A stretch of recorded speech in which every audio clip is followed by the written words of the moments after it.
Hello friends, welcome to exam B. I am Sushil Ragade, ex manager Reserve Bank of India. आज यानी कि 28 जून को FSR release हुआ है। एफएसआर यानी कि फाइनेंशियल स्टेबिलिटी रिपोर्ट, या आरबीआई की तरफ से रिलीज़ होता है। काफ़ी बड़ा रिपोर्ट होता है, लेकिन यहाँ पर मैं जब पढ़ रहा था अभी, तो मुझे एक बहुत इंपॉर्टेंट फैक्ट दिखाई दिया कि how Indian banks performed in last 20 years का एक चार्ट था। तो मुझे लगा चलो उसके ऊपर एक वीडियो बनाते हैं, क्योंकि आप ये जो इन्फॉर्मेशन है आप एसए में हो या इंटरव्यू में हो, ईएसआई के डिस्क्रिप्टिव पेपर में, फाइनेंस के डिस्क्रिप्टिव पेपर में आप इसको यूज़ कर सकते हैं। काफ़ी ऑथेंटिक इन्फॉर्मेशन होती है एफएसआर की, और काफ़ी अच्छे तरीके से बताया हुआ है, क्योंकि हमें कंपेयर करना होता है। अगर आपको इंडिया की ग्रोथ स्टोरी के ऊपर लिखना है, बैंकिंग साउंडनेस के ऊपर लिखना है, फाइनेंशियल साउंडनेस के ऊपर लिखना है, तो ये इन्फॉर्मेशन बहुत यूज़फुल हो सकती है। तो चलो वीडियो स्टार्ट करते हैं। तो आज ही ये रिलीज़ हुआ है 28 जून को।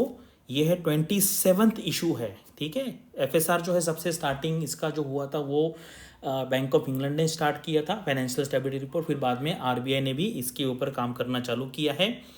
और यहाँ पे देखो क्या है, Reserve Bank of India release financial stability report which reflects the collective assessment of the sub committee of the FSDC. आपको पता है सब कमेटी यानी कि इसके जो चेयरमैन होते हैं वो आरबीआई के गवर्नर होते हैं, एफएसडीसी के चेयरमैन होते हैं फाइनेंस मिनिस्टर होते हैं, on risk to financial stability and the resilience of the Indian financial system.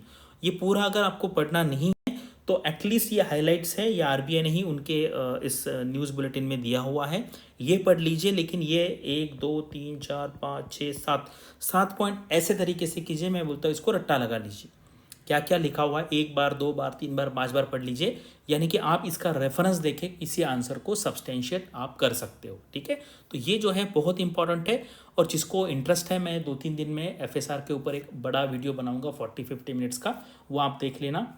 और अगर आप हमारे कोर्स में होंगे तो हम इसके ऊपर एक 20-25 क्वेश्चन का एक मॉक टेस्ट भी बनाएंगे, जिससे आपका इंपॉर्टेंट एस्पेक्ट यहाँ पर कवर हो। तो पहले हम कुछ टर्म्स देख लेते हैं जो वो ट्रेंड है उसमें। जैसे ग्रॉस एडवांसेस अगर आप देखेंगे यहाँ पे 1+2 है। 1 यानी कि स्टैंडर्ड एडवांसेस यानी कि लोन्स, जो स्टैंडर्ड यानी कि जिसका रीपेमेंट रेगुलरली आ रहा है, एंड ग्रॉस एनपीए मतलब ऐसे लोन कि जो जहाँ पे ईएमआई डिफॉल्ट हो गया है। आपको पता है एनपीए का नाम कैसे होता है, 90 डेज है, 3 इंस्टॉलमेंट नहीं आती तो वो एनपीए हो जाता है। तो ये हो गया ग्रॉस एनपीए। उसके बाद gross NPA as a percentage of gross advances, ठीक है। ग्रॉस एनपीए यानी कि टोटल एनपीए, इसमें से अगर आप ये डिडक्शन कर लेंगे ग्रॉस एनपीए से यानी कि टोटल एनपीए से, तो ये नेट एनपीए हो जाएगा, ठीक है। नेट एनपीए यानी कि आपका ये 2 ग्रॉस एनपीए माइनस 5 यानी कि 5 नंबर पे जितने सारे आइटम्स है वो अगर आप माइनस करेंगे तो आपको नेट एनपीए मिलेगा।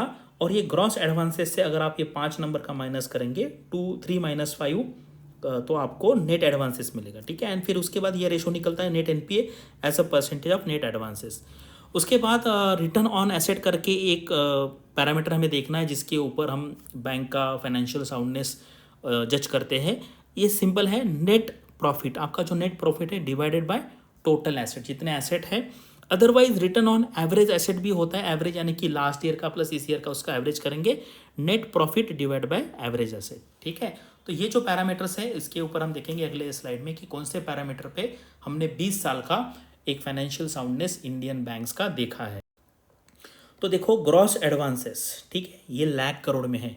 2002 से लेके अभी 2023 चालू है हमारा, यानी कि 20 साल से ज़्यादा हो गया है। तो इसका हम एनालिसिस करेंगे। देखो 6.5 लाख करोड़, उसके बाद 61 लाख करोड़, अभी 135 लाख करोड़। कितना ज़बरदस्त ये एक्सपांड हो रहा है, यानी कि इकोनॉमी एक्सपांड हो रही है। अगर आप ये नंबर देखेंगे, क्योंकि लोन लोग कब लेते हैं, किसी को गाड़ी लेनी है, किसी को घर लेना है, किसी को फैक्ट्री डालनी है, ठीक है, किसी को बिजनेस करना है बड़ा, इंपोर्ट एक्सपोर्ट बहुत जगह है, तो इसलिए लोन बढ़ता है। तो ये डायरेक्टली हमारा इकोनॉमी का जो ग्रोथ है, इकोनॉमी एक्सपांडिंग हो रही है, उसको ये कोरिलेट करता है। आगे जाके जब हमारी इकोनॉमी 5 ट्रिलियन बनेगी, ये number definitely 500 lakh crore cross कर जाएगा। ग्रॉस एनपीए मैंने आपको बता दिया, ग्रॉस एनपीए क्या होता है। एनपीए देखो, ये देखो 2018 में हालत बहुत ख़राब थी। पहले से देखिए 3.5 है, 2.5 है, 4.1 है, अभी वो 4 से नीचे आ गया। ग्रॉस एनपीए 4 से नीचे, यानी कि बहुत अच्छा नंबर है। नेट एनपीए यानी कि ग्रॉस एनपीए से आप अगर प्रोविजन जो होते हैं, प्रोविजन जो प्रॉफिट में से करना पड़ता है, तो उसके बाद बस जो नंबर आता है वो हम कहते हैं ग्रॉस एनपीए। ये पूरे बैंकिंग सिस्टम का नेट एनपीए है। 1% बहुत अच्छा नंबर है। रिटर्न ऑन एसेट मैंने आपको बता दिया पिछले स्लाइड में, प्रॉफिट डिवाइड बाय आपका एसेट है ये 1.1 है, ये नंबर भी बहुत अच्छा नंबर है। एवरेज CRAR यानी कि आपका कैपिटल हो गया एंड नीचे हो गया रिस्क वेटेड एसेट। तो इसका जो रेशो है इसको कैपिटल एडिक्वेसी रेशो भी कहते हैं या फिर हम इसको CRAR भी कहते हैं। अगर आप देखेंगे बेसल के हिसाब से ये होना चाहिए 8%, RBI ने बोला है ये 9% होना चाहिए, 17% है 17.1, यानी कि ये बहुत ही साउंडनेस दिखाता है इंडियन बैंकिंग सिस्टम का।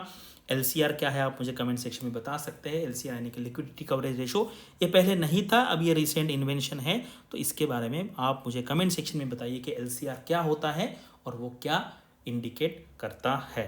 और बहुत ही अच्छा रिपोर्ट है फाइनेंशियल स्टेबिलिटी रिपोर्ट जून 2023, आज ही यानी कि 28 जून को ये रिलीज हुआ है।